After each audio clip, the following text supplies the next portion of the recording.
Amen. Amen. Que le Seigneur vous bénisse abondamment. Amen. C'est comme si... Bon, c'est le froid, je comprends. Que le Seigneur nous bénisse. Amen. Est-ce que nous pouvons encore acclamer très fort pour Jésus? Alors, vous avez acclamé pour le président de la République.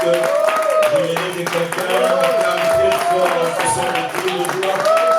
Ah, il y a des gens qui cherchent à célébrer le nom de ton Dieu parce qu'ils voient combien il est grand, il est merveilleux. Et il fait des choses qui ne passent pas dans le sol. Gloire à Jésus. Amen. On va lire quelques versets parce qu'on veut expliquer ce qu'on veut encore écouter cet après-midi. Et je crois que la grâce est là parce que j'ai aimé pendant que nos bien-aimés étaient en train de célébrer le nom du Seigneur.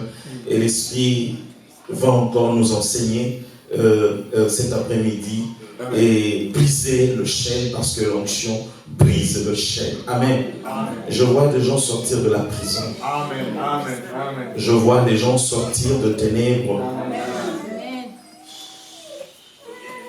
Père, nous te confions ce moment. Que ta sagesse nous conduise, que ta lumière nous illumine.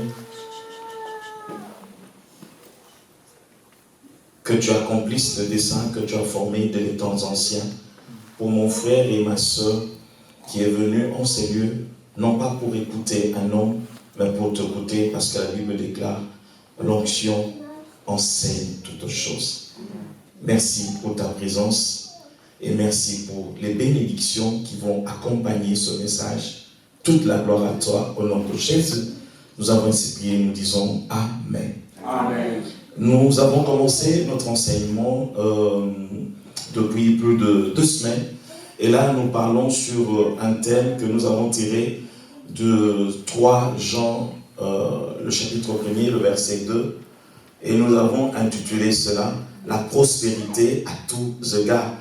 Le Seigneur dit « Je désire, toi, moi ». Le Seigneur veut que nous puissions prospérer à tous égards comme prospère l'état de notre âme. Donc la prospérité dont nous parlons ici, c'est une prospérité qui procède de l'âme. Ce qui nous l'est maintenant est pour là au fouloukate, si je peux dire comme ça là en lingala. Ce n'est pas une prospérité qui est attachée à le travail que tu fais, non. Aux études que tu as faites, non. Mais c'est une prospérité qui procède de l'alliance des dieux. Dieu veut que, en tant que son fils, sa fille, que tu sois prospère, matériellement, financièrement, du point de vue santé, mais cela dépend de ton âme, de l'homme intérieur. De l'homme intérieur. Amen. Amen. Nous allons nous lever pour lire la parole du Seigneur. Nous allons lire juste un verset et les autres, nous allons continuer. Proverbe 23, le verset 26, je vais lire dans 2 versions, la version 8 secondes et la version parole de vie. Je lis au nom du Seigneur Jésus-Christ. Mon fils, donne-moi ton cœur et que tes yeux se plaisent dans mes voies. Mon fils. On ne dit pas donne-moi ton travail. Non, le Seigneur ne parle pas de ça. Il ne dit pas donne-moi tes enfants comme il a demandé à Abraham, comme nous avons vu. Non, non, à toi il n'a pas demandé ça. Mais ce matin ou cet après-midi, il dit mon fils, ma fille, donne-moi ton cœur. Il demande quelque chose qui est précieux dans ta vie. Ton cœur.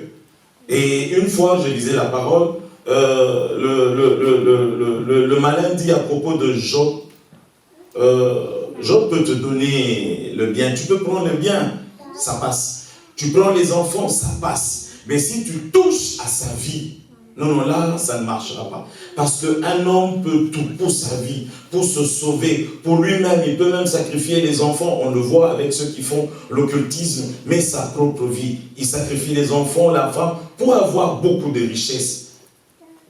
Pour qu'il puisse se jouir de ses richesses. Donc, il ne peut pas s'offrir lui-même. Voilà pourquoi le Seigneur dit, mon fils, donne-moi ton cœur.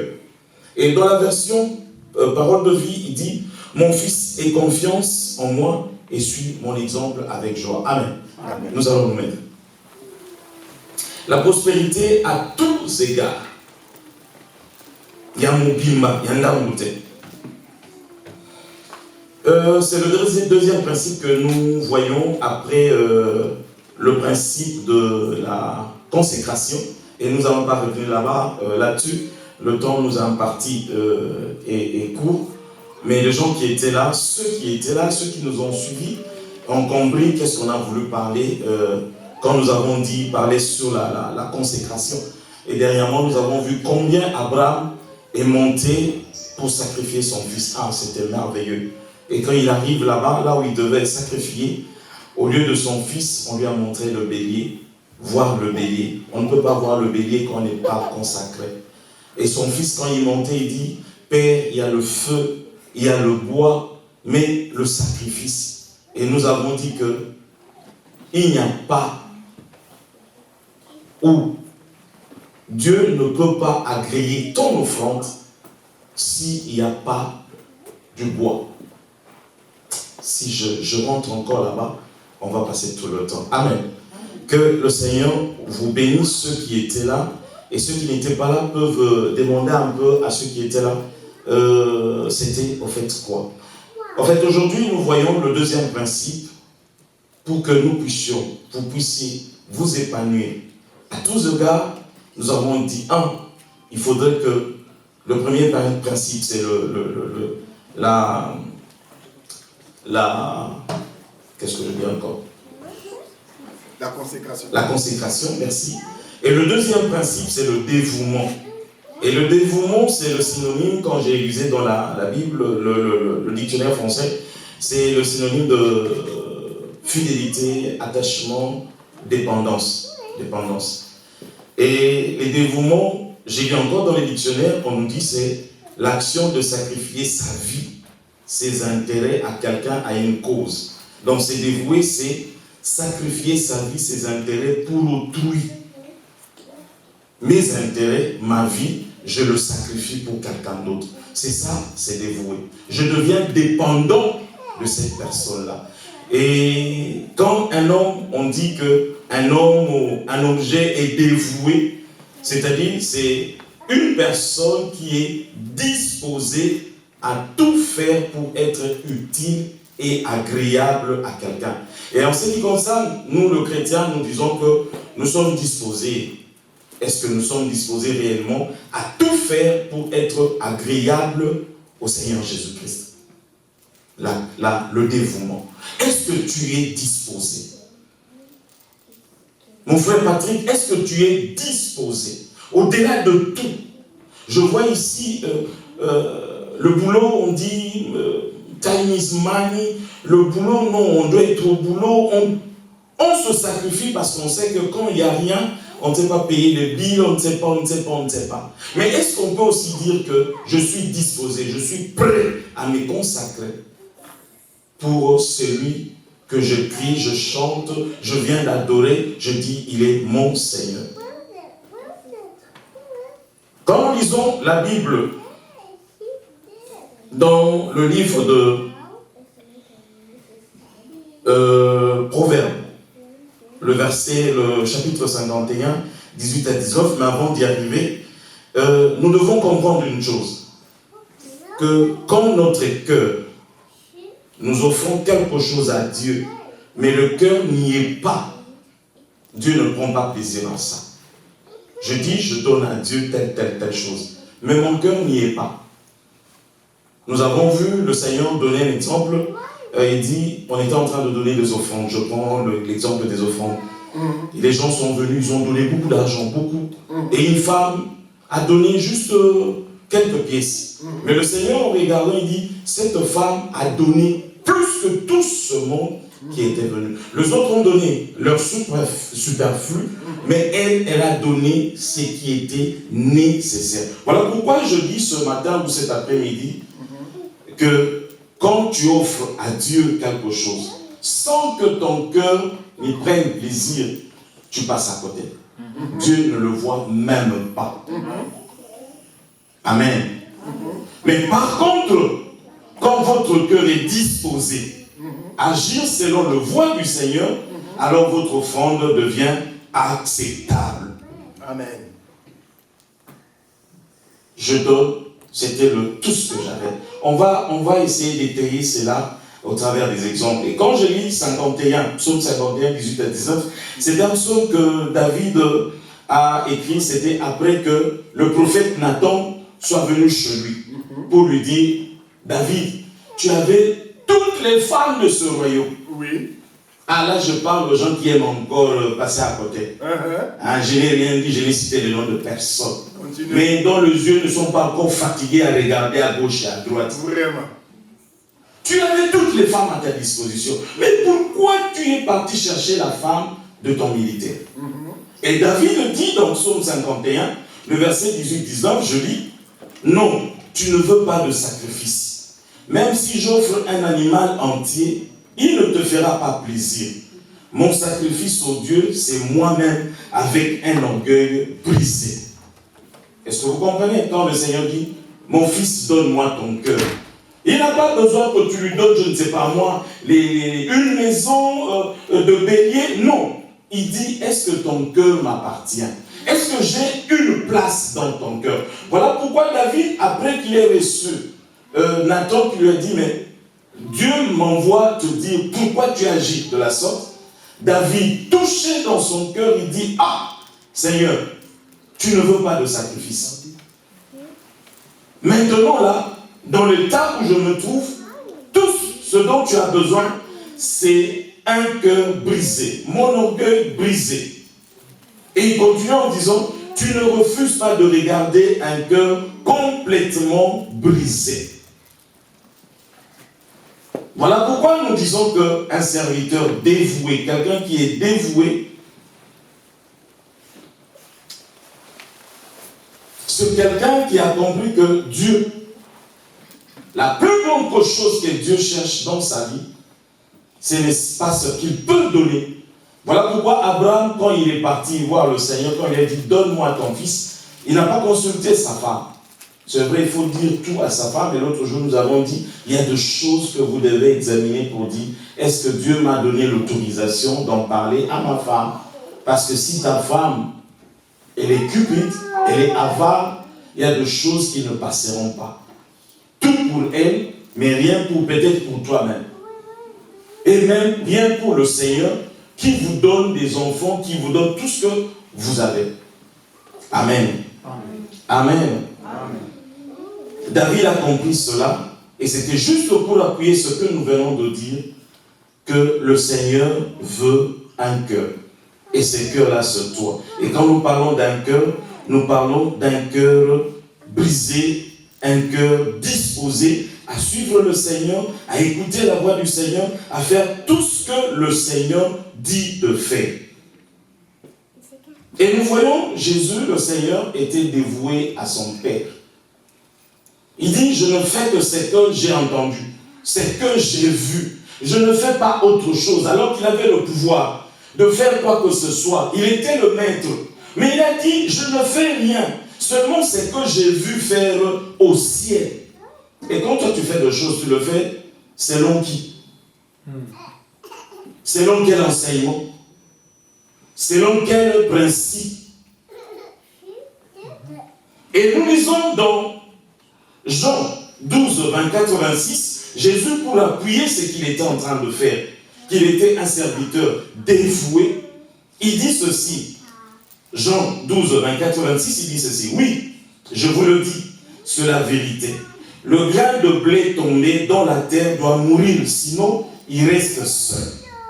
S'il ne meurt, il donne beaucoup de fruits. Mais s'il meurt, il donne beaucoup de fruits. Celui qui aime sa vie la perdra. Mais si quelqu'un aime Dieu plus que sa vie dans ce monde, cette personne gardera sa vie et elle vivra avec Dieu pour toujours. Amen. Celui qui veut me suivre, me servir, doit me suivre. Et mon serviteur sera là où je suis. Mon Père récompensera celui qui me servira. Ça, c'est le Seigneur qui dit. Je suis disposé à le servir. Je suis dévoué. C'est-à-dire, je dois le suivre. Et il me compare comme une graine. Il dit, si une graine tombe à terre et elle meurt, donc quelqu'un de dévoué, en lisant ce passage, on nous dit, il doit mourir. Ah oui. On doit voir une transformation dans sa vie. Parce qu'il est appelé à devenir un arbre. Quand nous lisons Psaume 1 on dit, l'homme qui craint l'Éternel, il est comme un arbre planté près d'un courant d'eau. Et tout ce qu'il fait, lui, le Seigneur veut que tu sois cet arbre qui va tout faire dans sa vie et il aura seulement du succès. Est-ce que je parle aux gens qui sont disposés à vivre le succès dans cette année? Oh non, avec le Seigneur, il n'y a pas de slogan. C'est la vie. Parce que lui, il est venu donner sa vie. Et il dit, est-ce que tu veux être cet arbre? Alors, tu dois commencer. Il y a une transformation. Si le grain ne tombe et ne meurt, tu es cette sémence de Dieu. Quand tu étais encore une masse informe, le Seigneur te connaissait. Ce n'est pas par ton père ou ta mère, ils connaissaient beaucoup la biologie, ils t'ont créé. Non, c'est Dieu. Tu viens de la part de Dieu. Amen. Et cette sémence, on doit vivre, on doit voir sa transformation. Ça doit passer par plusieurs étapes. La première étape, on dit quoi? Doit mourir. Mourir par rapport à tout ce que tu vois. Mourir par rapport aux envies, la convoitise des yeux, la convoitise de la chair. Il y a des gens qui sont encore branchés, ancrés, enracinés dans la convoitise. Et là où il est athée, il faut azoango. Ceux qui moninga azuaturi azuango wapi. Il faut azoa. Ceux qui koiba akoluka koiba. La convoitise. Tu n'es pas disposé, tu n'es pas candidat à la prospérité à tous égards. Amen. Si le grain ne tombe et ne meurt, or pour mourir, il y a la pression. Il y a la pression de tout genre. Un bel homme, mais tu te dis, je ne peux pas suivre n'importe qui. Amen. Je ne m'appartiens plus. J'appartiens à celui qui est mort et ressuscité pour moi. Amen. Aujourd'hui, le monde a sa façon de marcher. Mais le ciel aussi nous impose une manière de marcher. Parfait. Aux États-Unis, ils ont leurs principes. Mais le ciel aussi a des principes qui sont contraires aux principes des États-Unis. Amen. Ah, je ne veux pas aller dans les détails, mais vous connaissez. Amen. On peut parler de la civilisation, mais ça n'a rien avec le principe de Dieu. Il y a des choses dans la civilisation que Dieu réprouve. Et ceux qui sont dans ces choses-là ne verront pas la gloire de Dieu. Est-ce que tu es mort au principe de la terre pour vivre cet épanouissement intégral? Et quand il meurt, il doit attendre un temps. Ce n'est pas toi qui fixes le temps quand tu dois germer. Non, même quand tu sèmes, tu jettes une graine dans la terre, ce n'est pas à toi de dire, je veux que ça sorte après 3 mois. Quand tu cultives le café, tu ne vas pas prendre 3 mois. Quand tu cultives les nunda, tu peux prendre 3 mois. Mais le café, ça peut te prendre beaucoup de jours, beaucoup d'années. Mais ce qui est intéressant, c'est la finalité. Devenir cet arbre-là. Mais cet arbre-là, quand nous lisons la Bible, la Bible, quand vous lisez, Mutamu Kabisa, dans le psaume 92, le verset 13 à 15, la Bible dit ceci. Mais le fidèle pousse droit comme un palmier. Il se tend comme un cèdre du Liban. Il est un arbre planté dans la cour du temple.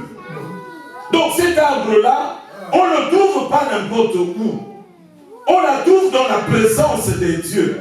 Planté dans la cour du roi, dans le palais royal. Et c'est là que cet arbre-là est appelé à prospérer, à s'élever. Avancer. Quand je regarde, je vois des gens qui sont plantés aux États-Unis. Je cherche des gens qui sont plantés dans la maison de Dieu. Amen. Gloire au Seigneur. Nous, aux États-Unis, ce n'est pas comme ça. Moi aussi, je dirais, nous, au Congo, ce n'est pas comme ça. Mais ce qui est intéressant, le dénominateur commun sur le ciel. Je vais être au Congo, je vais être aux États-Unis. Mais si je ne pratique pas le principe du ciel, je suis à côté. Un arbre planté dans la maison de Dieu.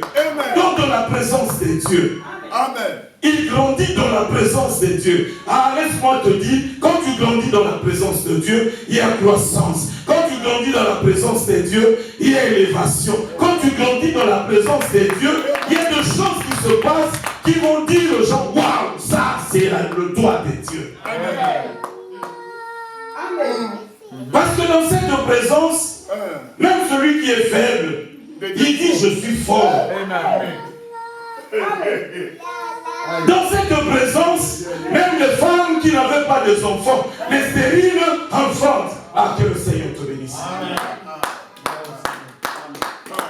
Dans cette présence, les paralytiques marchent. Mais combien aiment ça, cette présence? Non, moi je ne veux plus rentrer au Congo. Personne ne t'impose de rentrer chez nous. Nous sommes bien chez nous. Mais ta place n'est pas être planté ici. Quand je dis planté, c'est-à-dire être engagé. Est-ce que tu es engagé dans la maison de Dieu? Un arbre qui est planté.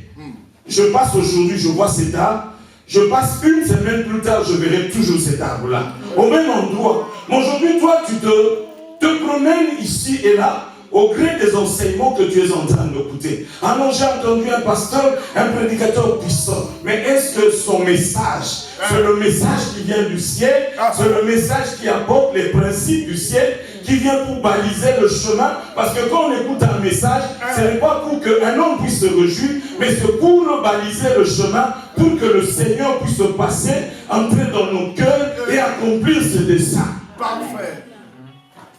Aujourd'hui, nous écoutons des messages qui nous laissent tels que nous étions avant. Un arbre planté ici, 10 ans plus tard, je viendrai toujours le trouver ici. Oui. Et ça ne s'arrête pas là. Il y a des fruits qui doivent se manifester. Il y a des fruits. On ne peut pas rester dans le Seigneur, dans sa présence. 10 ans plus tard, on est toujours la même personne. Kibengo, kakayo. Lokuta, kakayo. Non, dans la présence du Seigneur, il y a une transformation. Et cette transformation est conditionnée par ton dévouement. Plus tu es dévoué, plus on voit cette transformation. Plus tu acceptes ce que le Seigneur fait dans ta vie, plus les gens voient les miracles s'accomplir.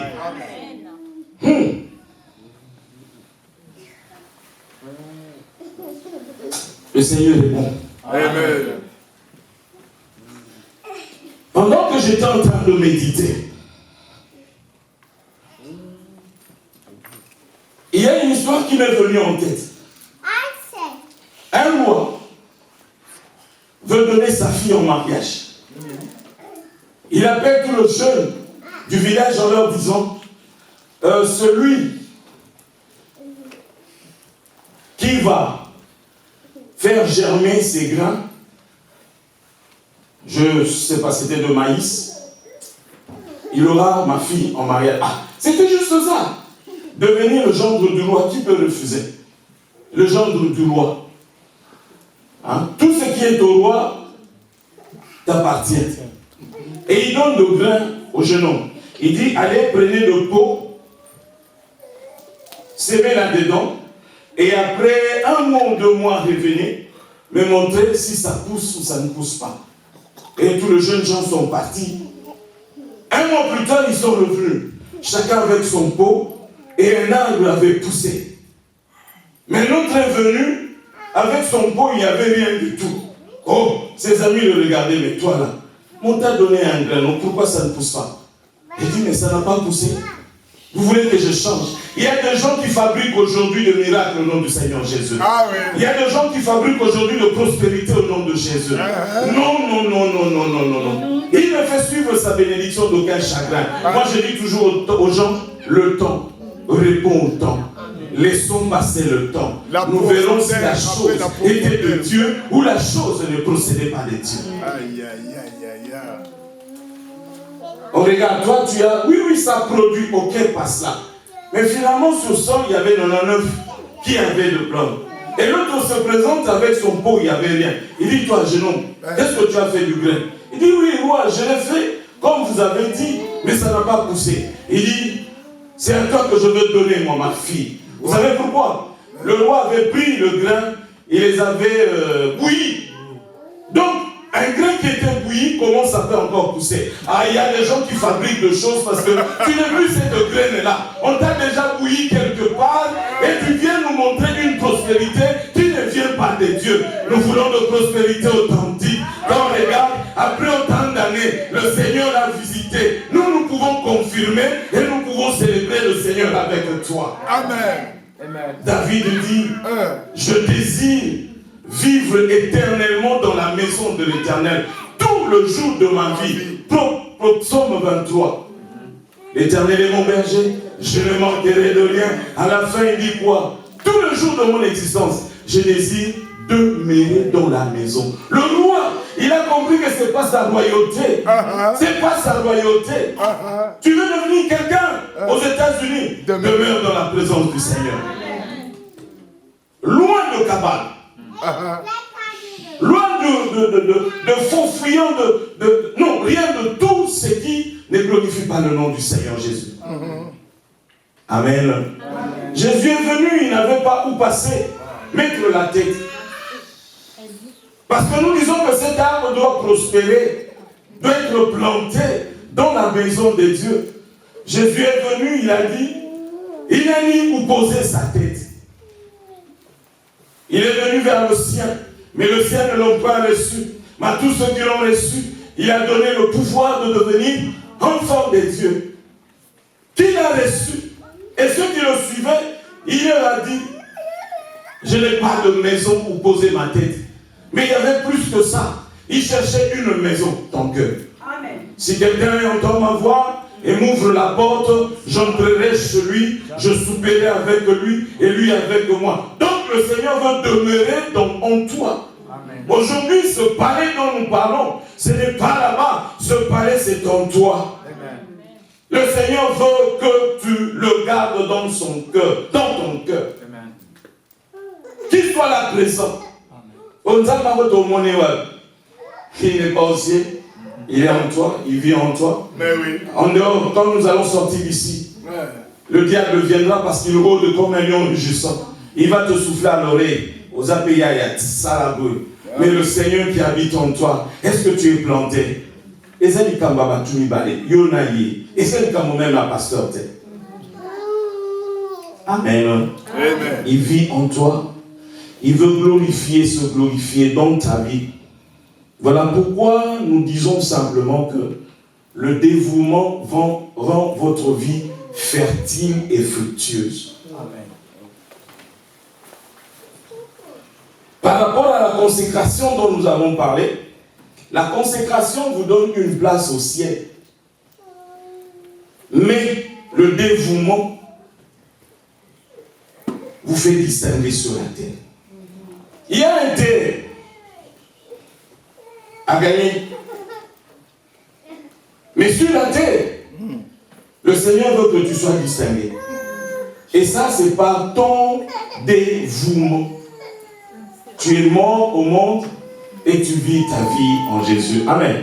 Nous allons lire un dernier passage chuté et nous allons faire quelque chose. Mais c'est déjà un long passage, mais j'aimerais simplement qu'on nous lise Luc 4, le verset 25 et 26. C'est un passage qui vient de... Bon, c'est pas un passage. Cette histoire nous est relatée aussi dans 1 Roi, au chapitre 17, le verset 8 à 24. Quelque chose de merveilleux encore.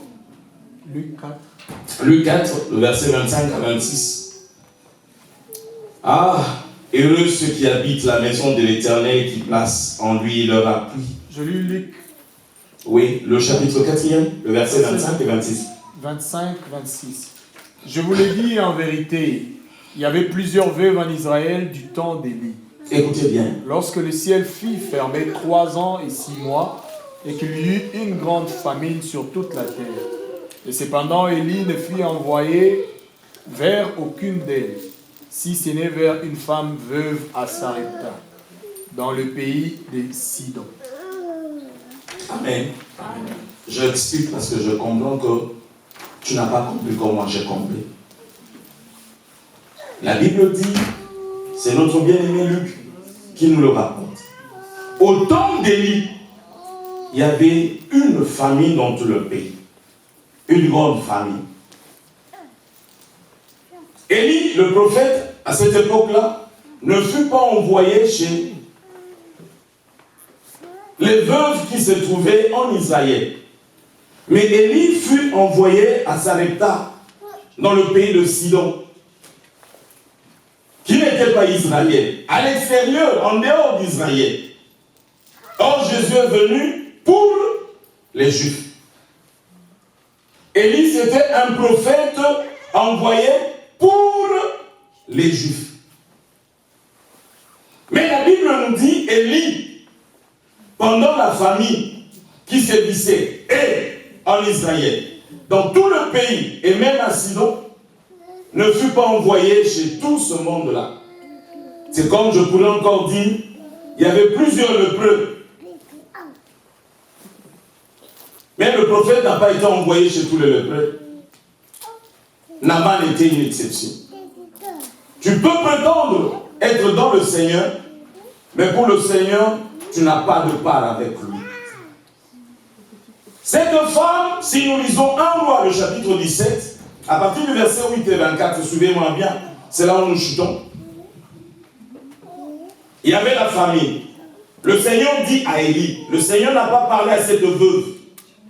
Il dit, Élie, je veux t'envoyer chez une veuve. Et le Seigneur n'a pas envoyé chez une femme riche. Une veuve qui n'avait que la farine et l'huile. Vous comprenez un peu le niveau de la pauvreté de cette femme. Ajoutez à cela qu'il y avait la famille. Et la femme lui-même dit, quand Élie l'aborde, elle dit ceci: je n'ai qu'un peu d'huile et un peu de farine que je veux préparer pour manger moi et mon fils, et après nous allons mourir. Toi tu as combien? Beaucoup. Qu'est-ce que tu en fais? Ça c'est une autre paire de manches. Le Seigneur préfère, je dis bien le Seigneur préfère, comme aujourd'hui encore, envoyer son serviteur vers une veuve qui n'avait rien, au lieu de l'envoyer chez des gens qui avaient beaucoup. Le Seigneur préfère envoyer son serviteur en dehors d'Israël, au lieu de l'envoyer en Israël. Je dis à quelqu'un, les premiers seront les derniers. Vous écoutez, mais vous ne mettez pas en pratique. Cette veuve, quand elle reçoit Élie, Élie lui dit, prépare-moi d'abord à manger. Moi d'abord. La veuve lui dit, le peu que j'ai ne peut pas nous suffire. Seulement à moi et à mon fils. Je veux préparer, on mange et puis on meurt. Mais Élie insiste. D'abord moi. Je reviens juste pour ton attention.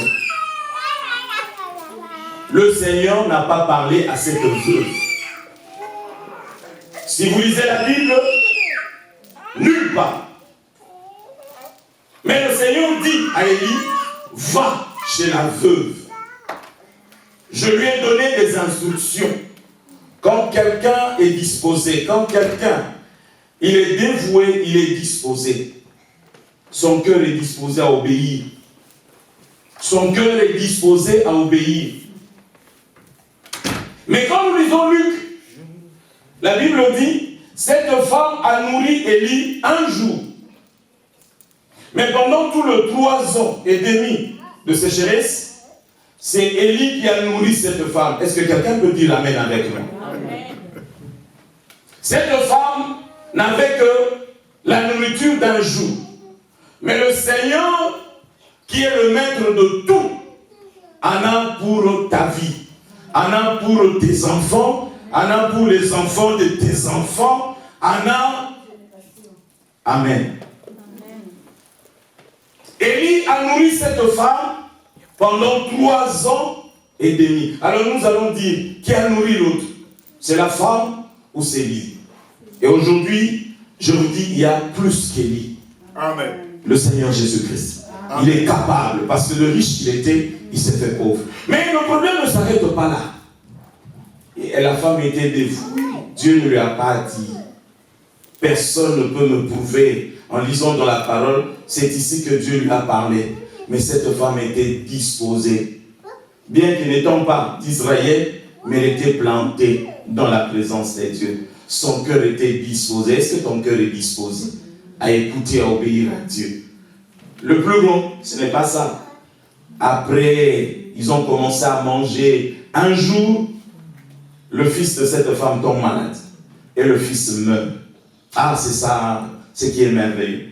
Je comprends simplement que le problème du Seigneur, ce n'était pas envoyer son serviteur pour que Élie soit nourri. Non, c'était juste pour ouvrir une porte. Pour que la mort qui se préparait par le diable, parce que le diable préparait un jour, le fils de cette femme allait mourir. Tel que tu es là, le Seigneur sait ce qui va arriver dans ta vie.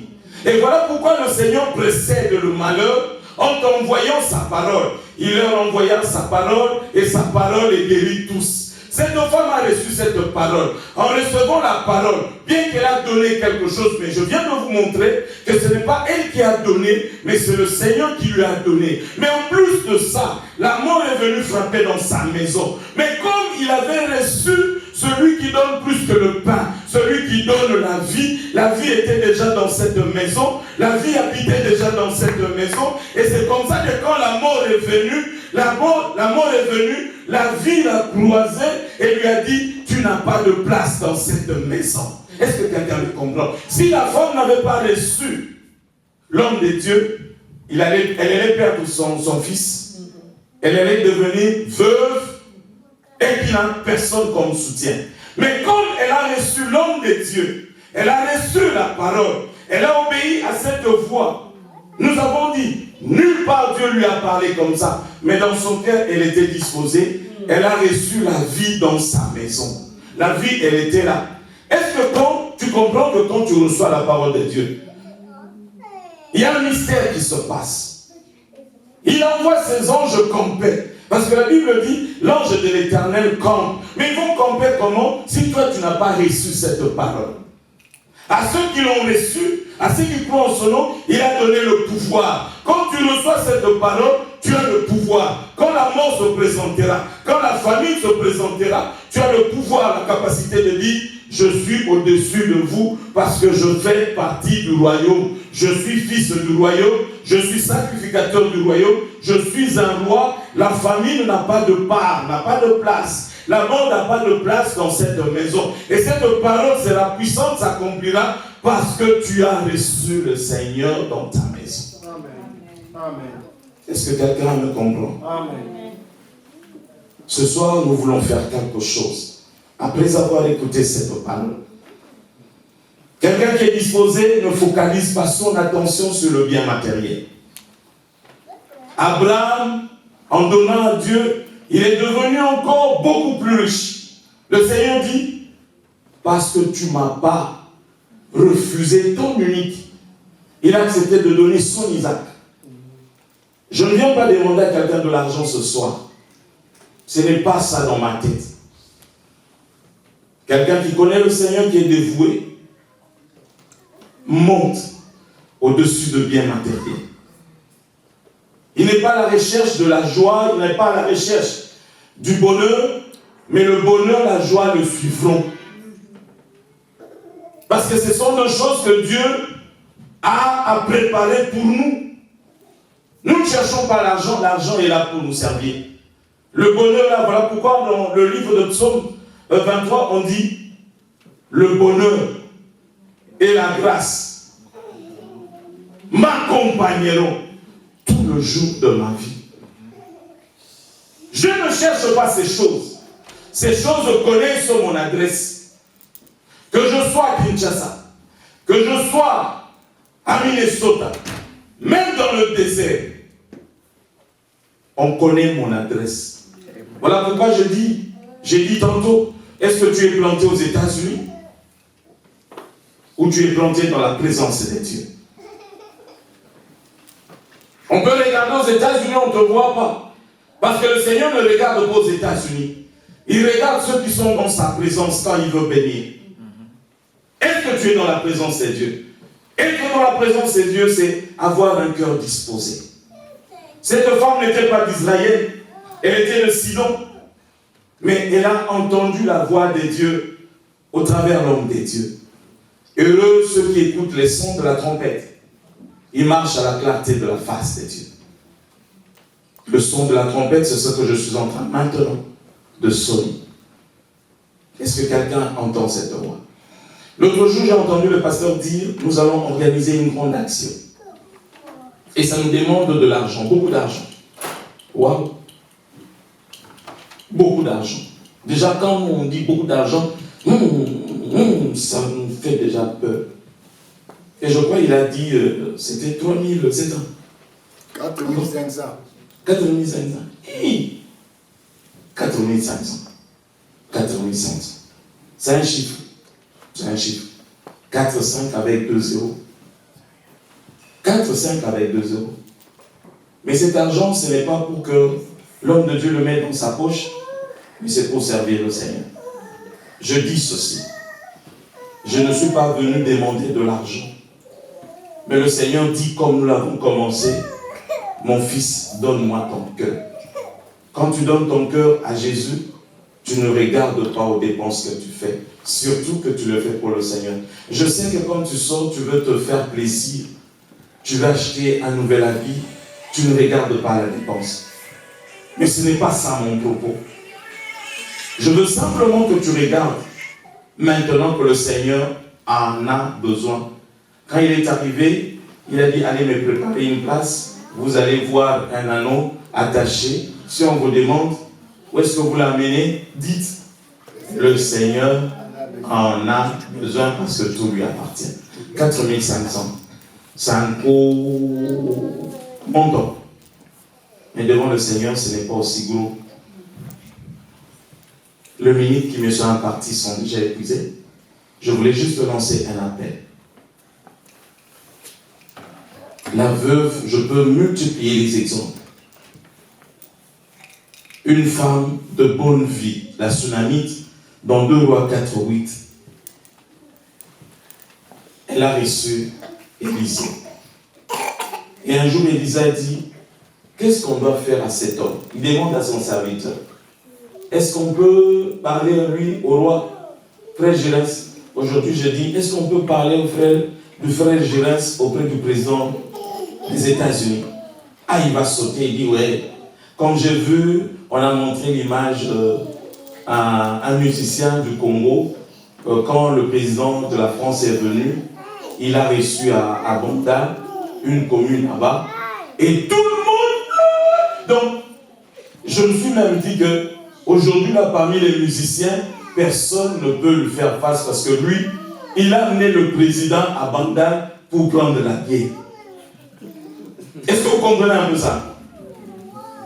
Est-ce que quelqu'un aussi peut amener le Seigneur là où il veut? Est-ce que vous comprenez un peu ça? Le dévouement voulant distinguer sur la terre. La femme là avait de l'argent mais n'avait pas d'enfant. Elle reçoit l'homme de Dieu, on lui donne une chambre, on prépare tout. Et l'homme de Dieu ne mange pas les choses d'autrui gratuitement. Dieu, Azalakana Nyongwa Moutoute Maman. Alors dit, qu'est-ce qu'on doit faire pour elle? Elle n'a pas d'enfant. L'année prochaine, à la même époque, je reviendrai et il y aura un enfant en Seigneur.